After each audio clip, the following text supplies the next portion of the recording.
Iya, wabarakatuh. Ibu mohon maaf ini saya datang di antara kesibukan Ibu ya menyela waktu. Jadi saya Hesti Uning dari CGP Angkatan 9 Lampung Selatan. Eh, ada penugasan di modul 3.1 untuk mewawancarai kepala sekolah sebagai pemimpin pembelajaran, juga pemimpin sekolah begitu ya. eh, untuk mengetahui bagaimana sih kepala sekolah itu mengambil keputusan gitu. Dalam pengambilan keputusan itu langkah-langkahnya apa saja gitu. Jadi nanti ini saya tanya tentang kasus ya yang mungkin ada di sekolah Ibu, kemudian bagaimana Ibu menyelesaikan, mengambil keputusan, langkah-langkahnya seperti apa. Gitu ya Bu ya. Eh, kita mulai saja Ibu ya. Ya, silakan. Baik, jadi pada selama Ibu menjadi kepala sekolah ini gitu, uh, seperti apa Ibu mengidentifikasi kasus-kasus yang merupakan dilema etika atau bujukan moral?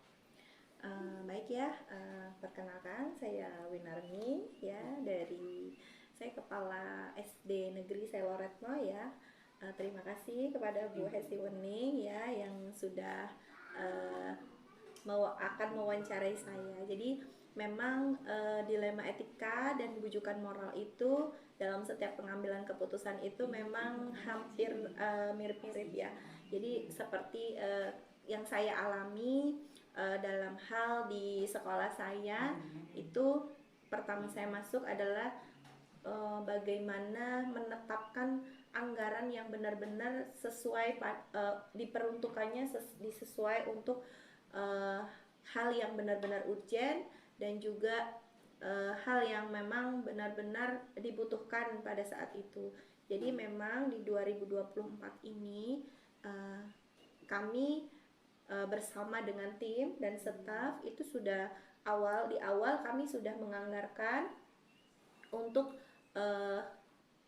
di sekolah, kebutuhan di sekolah ya. Kami akan fokuskan itu dalam hal peningkatan pembelajaran ya, karena memang kami ini di rapor pendidikan itu sedang ya, sedang merasi dan literasinya sedang. Maka dari itu kami fokus, anggaran kami itu kami fokuskan di untuk pembelajaran siswa dan peningkatan seperti itu. Namun di tengah-tengah jalan ternyata apa yang sudah kita rencanakan itu tidak sesuai dengan apa yang kita harapkan. Nah, di tengah-tengah perjalanan kami mendapatkan kendala di mana sarana prasarana yang ada di sekolah kami, yaitu gedung, atapnya bocor seperti itu. Nah, atapnya bocor, kemudian itu dari satu gedung itu ditempatin dari mulai kelas 1, 2, 3 dan ruang guru. Jadi ada 4 ruang itu. Nah, kemudian ketika ada hujan itu bocor dan itu mengakibatkan banjir. Kami sebelumnya kami tidak tahu karena memang posisi dalam menganggarkan itu pada saat musim panas ya, musim panas, dan itu terjadi, kami anggap itu masih belum, awalnya kami menganggap itu masih belum perlu diperbaiki karena memang tidak ada kendala sebelumnya gitu. Dan pada akhirnya setelah kami menganggarkan itu ternyata ada kendala seperti itu. Makanya ini menjadi dilema bagi saya, akan melanjutkan dengan arkas yang sudah ada atau menggeser arkas tersebut dan dialokasikan untuk perbaikan seperti itu. Sedangkan ini sudah berjalan di tahap 1, ini sudah berjalan dan yang sudah dianggarkan ini sudah kami belanjakan seperti itu. Nah, namun kami masih ada harapan di tahap 2 ini akan dilihat itu bagaimana nantinya anggaran itu seperti itu. Ya, kemudian berikutnya adalah tadi kan kasusnya sedemikian rupa ya Bu ya. Nah, lalu yang seterusnya adalah bagaimana Ibu menjalankan pengambilan keputusan di sekolah Ibu ini, terutama untuk kasus-kasus yang di situ ada dua kepentingan yang sama-sama benar dan sama-sama mengandung nilai kebajikan. Sepertinya kasus ini ya, gitu. Iya. Jadi memang bagaimana langkah-langkahnya? Iya. Jadi dalam pengambilan keputusan ini memang sama-sama apa yang pertama adalah saya ingin hasil belajar siswa ini kan meningkat. Salah satunya adalah kami memfasilitasi dengan diadakannya sumber belajar ya, seperti buku dan lain-lain, seperti laptop, kemudian wifi yang ada di sekolah. Sementara di sisi lain ya, kami juga harus memperhatikan kenyamanan belajar siswa seperti itu. Nah, ketika itu menjadi sebuah pilihan gitu ya, yang saya lakukan adalah saya memanggil beberapa stakeholder yang terkait, kami berdiskusi gimana ini solusinya, kemudian langkah apa yang bisa kita ambil. Nah, jadi itu nanti untuk penyelesaiannya dilihat yang paling urgent yang mana, yang itu yang akan kami lakukan.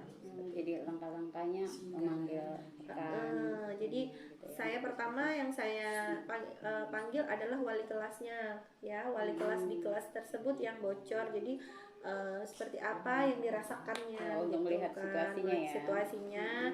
Kemudian saya juga berkoordinasi dengan bendahara gitu, dengan keuangan akas kita seperti apa. Kemudian saya juga sudah memanggil ahli, tim tukang ahli untuk mengecek ini kalau seberapa parah, kalau diganti ini berapa biayanya. Ini saya sudah manggil dan sudah koordinasi dengan tokonya, kemudian ya itu gitu. Jadi tinggal bagaimana kita untuk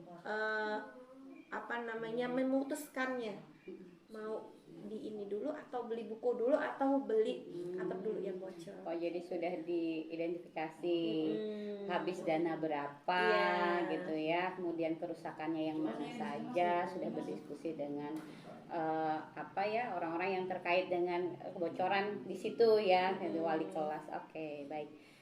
Iya. Kemudian dari itu tadi ya, hal apa saja yang selama ini Ibu anggap efektif dalam pengambilan keputusan pada kasus-kasus di Bima Etika?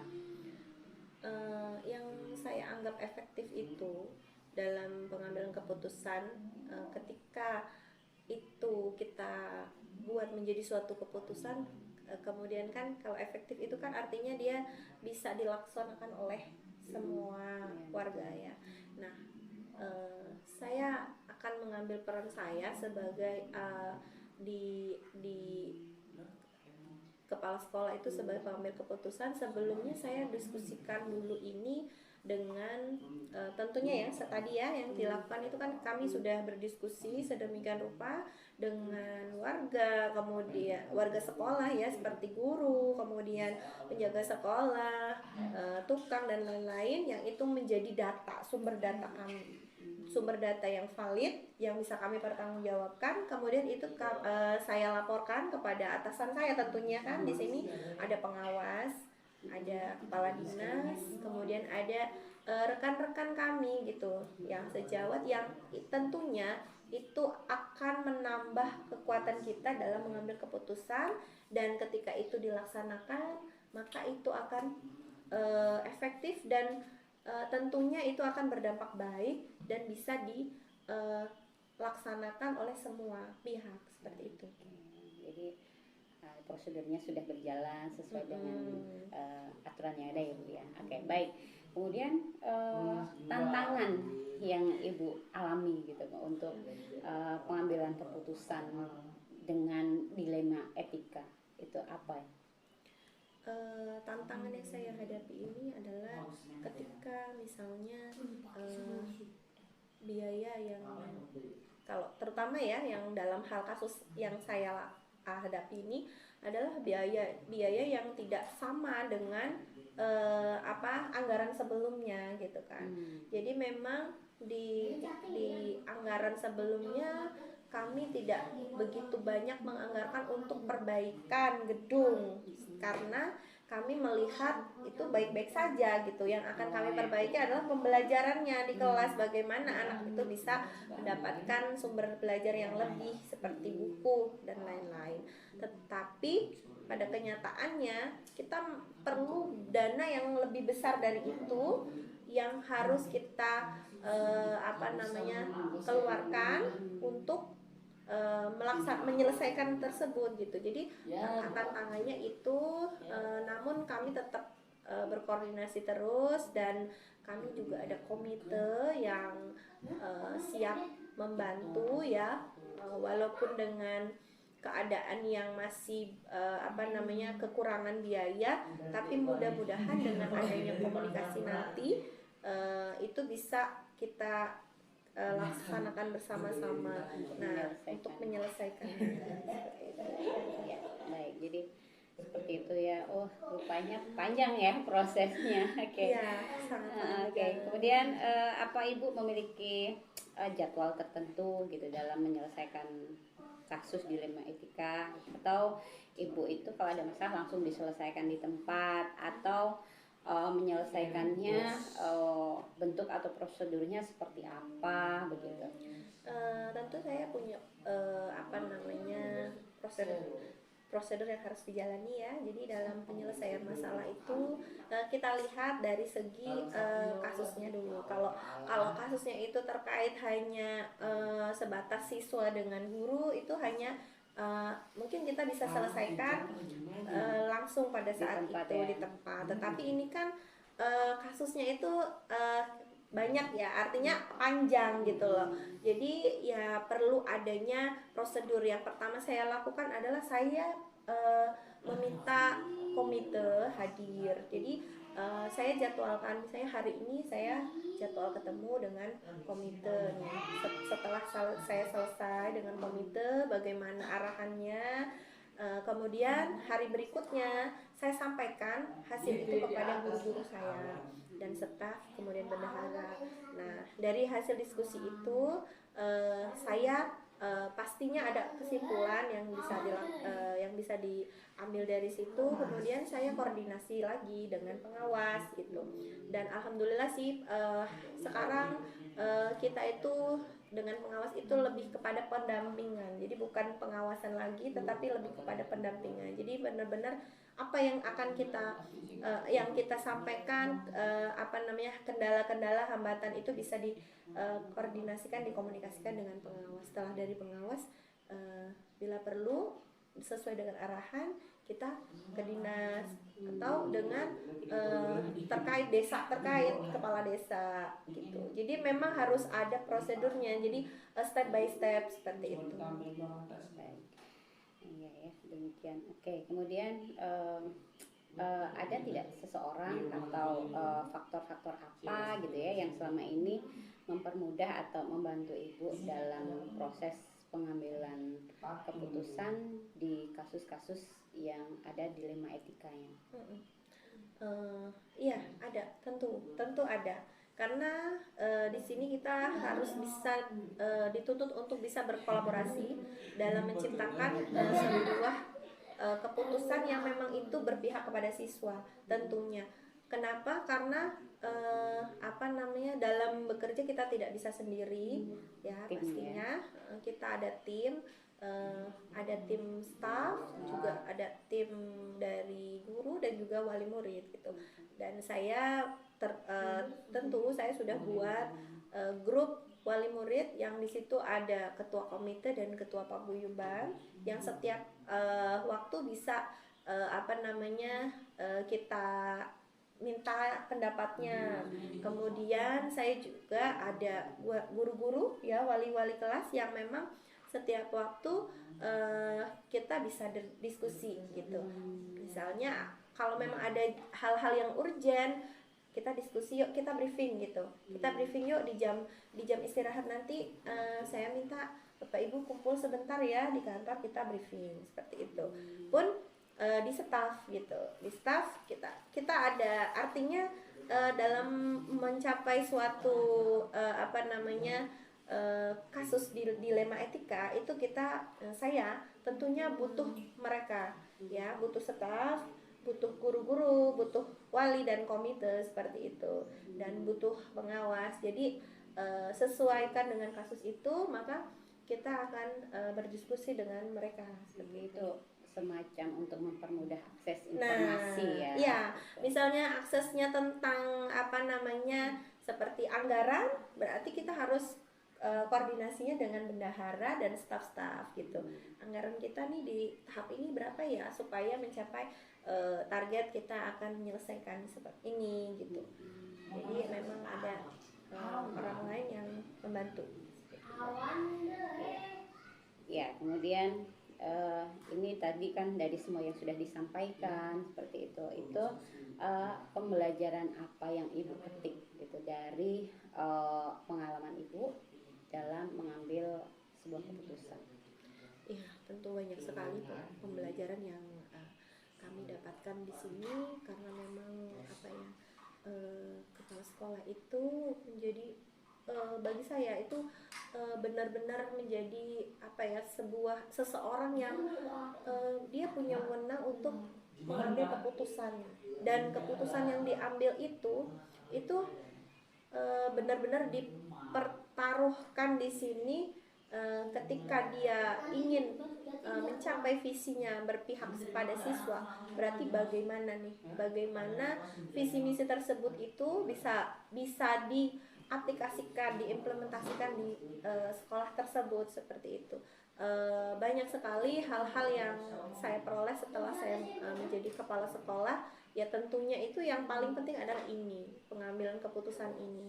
Bagaimana supaya sekolah itu mau dibawa kemana, sekolah itu tergantung kita gitu sebagai pemimpin. Dampak-dampaknya gitu yang perlu kita antisipasi seperti itu. Ketika kita mengambil keputusan plan A, berarti antisipasinya kita harus seperti apa gitu kan, konsekuensinya apa. Kalau plan B berarti konsekuensinya seperti apa, dan itu benar-benar kita tuh harus pengalaman orang lain itu bisa kita jadikan referensi. Kita berbicara kita dialog dengan orang lain, kemudian kita minta pendapatnya, kita mendengarkan. Nah, itu bisa menjadi referensi dan itu menambah pengalaman kita lagi seperti itu. Iya, ternyata luar biasa sekali ya Bu ya, kompleks prosesnya dengan siapa yang bisa diajak bicara, ternyata luar biasa. Pengambilan keputusan itu berarti memang benar-benar yang harus dilihat dengan baik keputusannya, dengan siapa kita bicara, dampaknya nanti baik buruknya seperti apa sudah harus dipertimbangkan. Oke, baik. Ini terima kasih Ibu untuk waktunya. Ini menjadi pembelajaran untuk kami gitu ya. Memang di modul ini kami itu harus belajar menjadi seorang pemimpin pembelajaran tentang bagaimana mengambil keputusan. Jadi memang harus hati-hati betul. Betul sekali. Karena itu dampaknya nanti seperti apa setelah keputusan itu dilaksanakan. Baik. Itu saja Ibu, terima kasih waktunya. Semoga ke depan ketika kami sudah berada di posisi untuk mengambil keputusan gitu ya, kami bisa menjadikan ini menjadi salah satu referensi. Sekali lagi terima kasih. Assalamualaikum.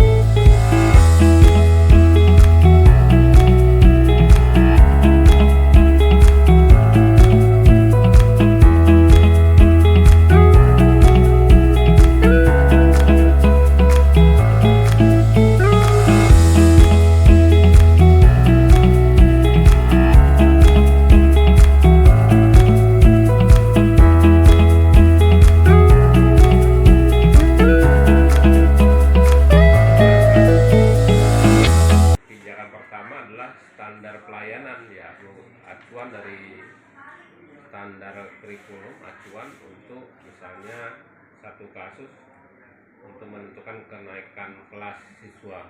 Jadi kriteria yang sudah ditetapkan oleh pemerintah itu. Baru Kemudian nanti ada itu yang jadi pegangan pertama. Nah, dalam halnya kalau misalnya ada kasus tertentu, ya kita lihat kasusnya, apakah kasus itu memang berkaitan dengan etika yang tidak bisa ditoleransi misalnya, ya kita harus tegas menerapkan. Misalnya, oh anak ini terlibat dalam kasus kriminal, ini mungkin tidak bisa toleransi. Tapi dalam hal misalnya, oh anak ini tidak hadir karena sesuatu hal, kemudian dia tidak bisa menginformasikan ke sekolahan sehingga kehadirannya kurang dari 90%. Nah itu mungkin ada kita tawarkan kepada rapat melalui mekanisme rapat Dewan Guru, kemudian kita paparkan kasus tersebut, kemudian bagaimana tanggapan dari beberapa Dewan Guru. Kemudian kita memberikan batasan tertentu, batas manakah yang bisa ditolerir. Kemudian kalau aturan itu sudah jadi kesepakatan, kemudian baru kita bisa misalnya mengambil keputusan untuk anak-anak dengan kasus tertentu gitu, seperti itu. Ya, jadi tadi kan beberapa langkahnya, beberapa hal yang Bapak bisa lakukan gitu ya. Dari sekian banyak itu tadi Pak, mana menurut Bapak yang paling efektif dalam pengambilan keputusan? Melalui rapat yang tadi atau mungkin ada cara yang lain gitu? Dari kedua atau beberapa pilihan itu mana yang paling efektif? Yang paling efektif adalah sebenarnya efektif itu yang keputusan rapat, karena otomatis semua warga sekolah bertanggung jawab terhadap kesepakatan yang sudah disepakati. Jadi tidak hanya keputusan kepala sekolah, karena kekuatannya mungkin hanya ada di kepala sekolah sebagai manajer, tapi kalau keputusan rapat bahwa semua guru bertanggung jawab terhadap hasil keputusan yang sudah disepakati bersama. Kemudian ada lagi, kalau Bapak itu menyelesaikan masalah itu terjadwal atau langsung diselesaikan di tempat? Untuk permasalahan tergantung tingkat kebutuhannya. Jadi apabila itu suatu permasalahan yang sifat mendesak dan harus cepat diambil keputusan, pada saat itu juga kita mengambil suatu keputusan bijaksanaan dan keputusan. Tapi kalau itu yang menyangkut misalnya permasalahan yang memang tidak urgen, ya bisa diambil ketika diadakan misalnya rapat Dewan Guru, jadi setiap sebulan sekali gitu, seperti itu. Baru kita mengambil keputusan. Jadi berdasarkan kepentingannya ya Pak? Iya, kepentingannya. Nah, kemudian dalam pengambilan keputusan itu Pak, kira-kira ada nggak menurut Bapak itu tantangannya? Oh, itu banyak sekali, kontroversi itu banyak sekali dalam keputusan itu. Kenapa kita harus menyatukan orang dengan latar belakang yang berbeda dengan beragam cara berpikir pemikirannya, ya. Jadi itu yang menjadi tantangan kita. Jadi misalnya rapat Dewan Guru, mungkin ada yang sebagian tidak setuju misalnya mengenai nilai atau naik kelas gitu. Ada sebagian setuju untuk dibantu. Nah tentunya ya kita harus, yang tidak setuju kita harus kasih pengertian, pemahaman, kemudian dia diharapkan dia bisa menerima apa alasan yang menjadi yang kuat dengan data yang kuat sehingga dia bisa menerima apa yang dibicarakan atau dibahas itu. Sehingga nah memang tidak semua orang bisa sama ya, tetapi 80% hasil keputusan itu ya sudah merupakan suatu keputusan yang baik kalau sudah 80% orang setuju seperti itu. 80% berarti dianggap diterima kalau sudah 80%. Iya. Bagaimana mensinkronkan ya, karena yang 20% itu kalau tidak setuju sebanyak 20% itu kan jadi perjalanannya juga jadi tidak mudah gitu. Itu seperti apa Pak? Ya secara perlahan ya. Ya mungkin ada sifat orang itu dia bisa menerima tapi tidak mengakui. Ada yang bisa menerima, ada yang memang menolak sama sekali. Nah untuk kasus yang misalnya dia menerima tapi dia tidak mau menerima, mau mengakui itu ya kita mengadakan pendekatan perlahan-lahan, mungkin secara bertahap, waktu setelah dia mengerti mungkin dia akan menerima seperti itu. Karena itu salah satu sifat ya manusia lah ya, jadi seperti itu dan macam-macam gitu. Jadi butuh waktu saja ya Pak. Tidak ada perlakuan apa begitu, nggak ada. Enggak, butuh waktu ya untuk bisa memahami ya, untuk memahami.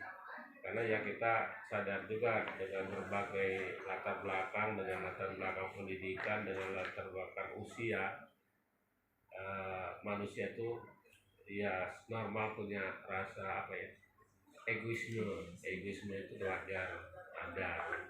Untuk mengakui sesuatu yang ini ya kadang-kadang ada yang iya, ada yang lambat seperti itu. Sepanjang tidak menimbulkan masalah, tidak ini ya artinya secara perlahan dia akan menerima apa yang Terus kemudian nih Pak, kira-kira ada nggak seseorang atau mungkin faktor-faktor yang mempermudah Bapak dalam pengambilan keputusan? Teman sharing lah ya, teman sharing gitu. Ya, artinya kita, karena saya di sini mungkin yang pertama ada tim manajemen. Ya, setiap kasus mungkin hal-hal yang tidak bisa ini kita musyawarahkan dulu oleh tim manajemen. Jadi bagaimana pendapat, kita mendengar pendapat dari para wakil, pembantu-pembantu ini berkaitan dengan salah satu kasus. Jadi mungkin nanti mereka akan berpendapat dari beberapa pendapat kita ambil tarik kesimpulan, kemudian untuk memutuskan segala sesuatunya. Berarti dukungannya dari orang-orang terdekat dulu ya, Pak ya. tim manajemen.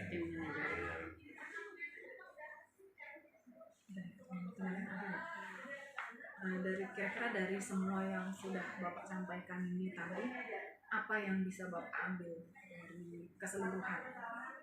Ada pembelajaran. Pembelajaran bisa dari yang mungkin dari yang sudah dilewati ya, beberapa kasus yang sudah Bapak lewati gitu. Ya dari kasus ya mungkin saya hampir ini kurang lebih 1 tahun untuk di sini. Memang ya lagi iya jadi memang di latar belakang mungkin ya ada yang usia apa gitu kan, seperti itu usia, mungkin yang latar belakang lainnya yang saya temui khususnya di sama satu Sidemulyo.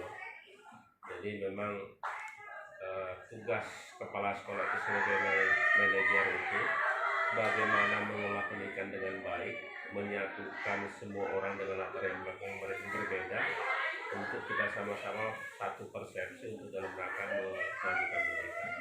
Ini adalah tugas kepala sekolah sebagai manajer yang bagaimana mengelola, dan dalam mengelola itu tidak semua apa yang ingin kepala sekolah itu bisa berjalan lancar. Nah sehingga perlu adanya pendekatan, perlu adanya pemberian pemahaman sehingga mereka itu nanti akan mengerti dan mereka akan satu jalur untuk menuju ke arah yang sama dalam rangka memajukan pendidikan khususnya di SMA N1 Sidemulyo.